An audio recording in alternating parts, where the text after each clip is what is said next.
a reversible disease. The American Diabetes Association in 2021 changed. It used to think of type 2 diabetes as a chronic and progressive disease. That is, once you had the disease, you had it for life and there's nothing you could do about it. But in 2021, it set out criteria for remission, which means that it is possible to put this disease into reverse. And the better news is that it can be done naturally without surgery and without medications. And I'm going to share with you the top 5 keys to putting type 2 diabetes into remission. And it's coming right up.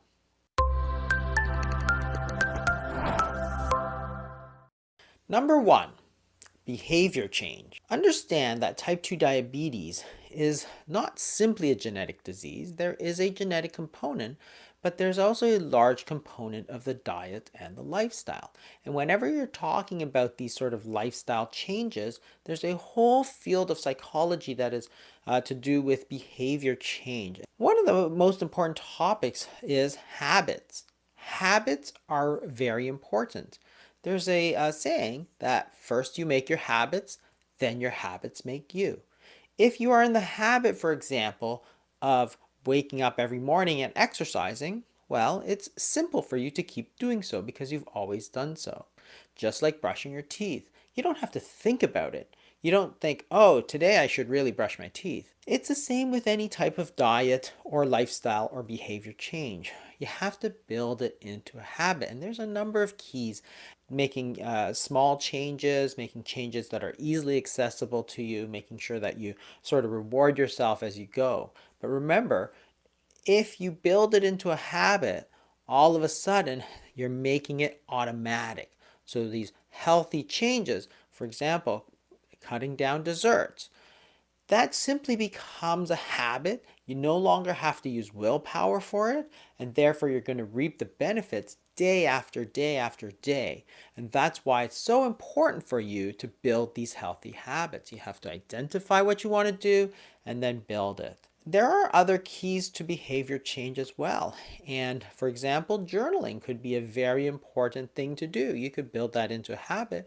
But journaling is simply a way to write down what you're thinking, write down what you're doing, and that's a way to increase mindfulness. You're putting conscious attention on those things that are going to matter. And by writing it down, it forces you to confront what it is. Number 2, coaching and communities. This goes along with behavior change, but it's so important that I put it as a second key.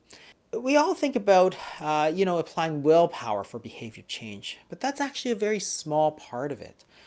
Think about peer pressure.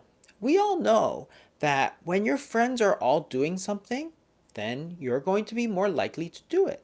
And it's the same with any behavior. If you want to go skiing, then you find yourself skiing friends, and all of a sudden, you're going skiing all the time. If you want to go bicycling, well, then you go join a bicycling club, and all of a sudden, you're doing it, every weekend.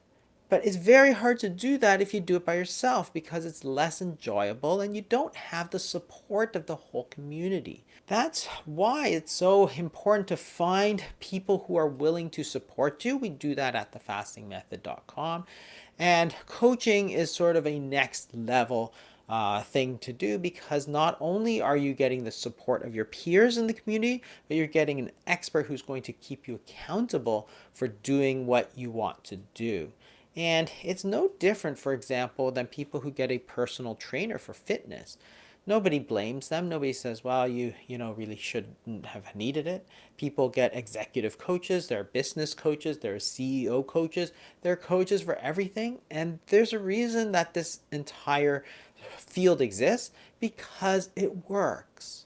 And your health is so important. Why wouldn't you get a coach and a community to help you do it? Key number 3, biofeedback. This is simply a fancy term to say you need to get information on what is happening in your body so you can make the appropriate changes.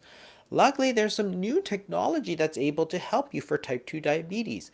There's a continuous glucose monitor, which instead of having to poke your finger to get a reading for your blood glucose, you can put a sensor in that stays in for 10 days to 2 weeks, and you can check your blood glucose 50 times a day, 100 times a day if you want.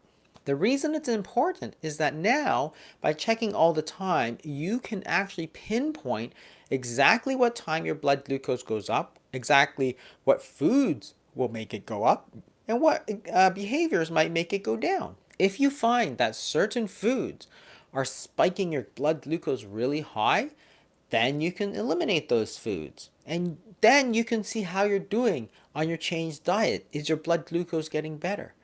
If you didn't have this information, you would not be able to see it. For example, if you thought that, hey, eating a bowl of cherries every night is fine, it's no problem, it's fruit, you don't have to guess anymore. You can just check. And if you check and see that your blood glucose is indeed spiking up because of that bowl of fruit you're having every night, now you can make a change and you can get feedback on how it's going to get better.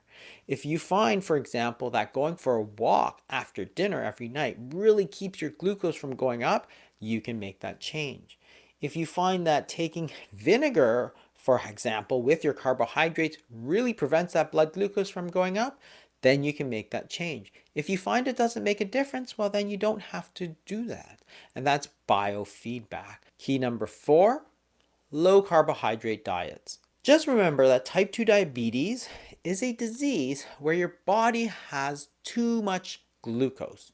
And carbohydrates, such as starches, are chemically chains of glucose.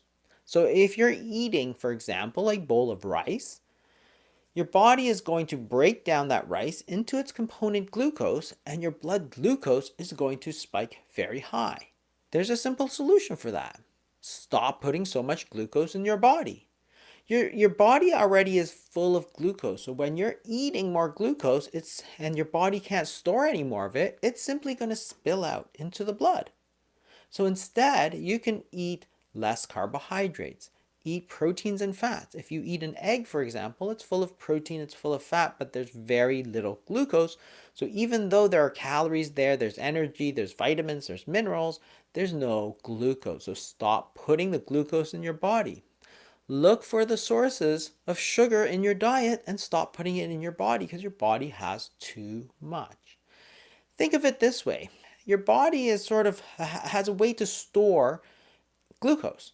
It's just like if you go to the grocery store, you have a way to store those groceries by putting it into your fridge. What if your fridge is now so full that you cannot put any more in and all the food is just spilling out onto the floor? Would you keep going to the grocery store? No. You want to use up some of those groceries in your refrigerator. Key number 5, intermittent fasting. Intermittent fasting is simply a period of time that you don't eat. When you don't eat, your body still needs energy. Your heart, your brain, your lungs, your kidneys, they don't just stop working. And in order to continue, they need energy. So the most easily accessible energy is the blood glucose. So when you're not eating, your body's just going to burn some of the glucose. So as it's burning the glucose, it's going to shrink down the stored glucose in your body so that the next time you eat, your body can now take it in. It's no different than you cooking some of the food in that refrigerator. You're just using it up. In this case, the fasting is going to give your body the time it needs to use up that stored glucose so that when you eat again and when you take glucose, it's not going to spill out into the blood. So those are the 5 keys to reversing type 2 diabetes naturally. Behavior change. Number 2, coaching in communities. Number 3, biofeedback. Number 4, low carbohydrate diets. And number 5, intermittent fasting. Thanks for watching, everybody. Hope you learned something.